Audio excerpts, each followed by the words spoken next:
Hey, welcome back. Today, we're diving into something a lot of us are unfortunately very familiar with: acidity. So, what is really going on inside our bodies when we feel that awful burn? You know that feeling, right? That uncomfortable, kind of fiery sensation that just creeps up your chest after you eat? It's super common. But why? What's the real reason behind that all too familiar burn? Well, at its most basic level, acidity happens when our digestive system is just, well, a little off its game. When it's weakened, it lets that really strong stomach acid travel up into the esophagus. That's the food pipe. And let me tell you, it does not belong there. And that's exactly what creates that burning feeling. Okay, so let's start with the most obvious place to look: the food we're actually eating. What's on our plate plays a huge role in triggering acidity. So let's unpack some of the main offenders. So these foods right here, they have a really direct impact on your stomach. Things like oily and spicy foods can actually signal your stomach to produce even more acid than it needs. And it's the same story with fast food and those fizzy, carbonated drinks. They all just kind of throw your stomach's natural balance way out of whack. But here's the thing, it's not just about what you're eating. It's also about how you're living your life. Our everyday habits can be just as big of a trigger as our diet when it comes to acidity. And this chart really lays it out perfectly. When you eat at random, unpredictable times, your digestive system just can't get into a good rhythm. Or if you wait too long between meals and stay on an empty stomach, all that acid just sits there and builds up. And sleeping right after you eat? Oh yeah, that's a big one. Suddenly gravity isn't helping you keep things down anymore, and it's just so much easier for that acid to make its way back up. So, let's connect the dots. How do all these things actually lead to that feeling? It all starts when your digestive system gets weakened or overwhelmed. That's the opening it needs. The stomach acid then starts to rise up, and it gets into the food pipe, which is definitely not designed to handle something so acidic. And the result? Yep, you feel the burn. All right, now this is where things get really fascinating. We've talked about food, we've talked about lifestyle habits, but there is another huge player in this whole story, and honestly, it's probably not what you're thinking.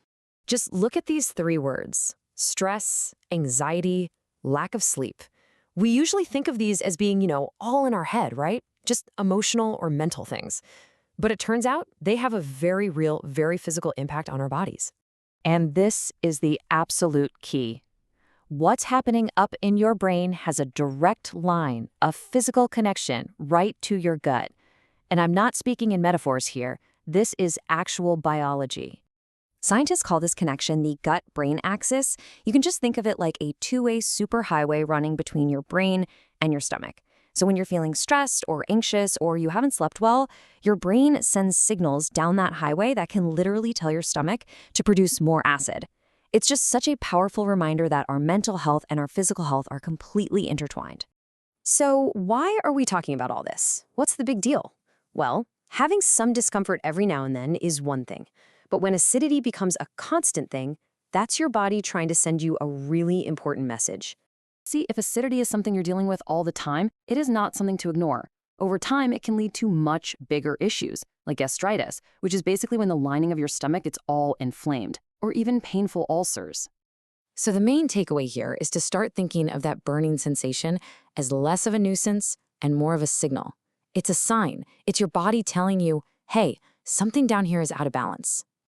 Okay, so we've spent a lot of time digging into the problem, but now let's talk about solutions. Because the great news is there are definitely clear, simple steps we can all take to get that digestive harmony back. Honestly, the path to feeling better really boils down to these three key things. First, just being more mindful of your diet. Second, making sure you eat at regular, predictable times to give your system that rhythm it craves. And that third one, improving your digestive power. That's not some extra task you have to do. That's what happens automatically when you get the first two right.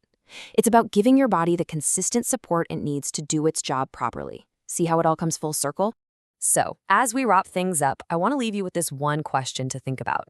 After everything we've talked about today, from the food you eat to the stress you feel, is your lifestyle actually supporting your digestion, or is it working against it? Answering that honestly could be the very first step toward feeling a whole lot better. Thanks so much for joining me.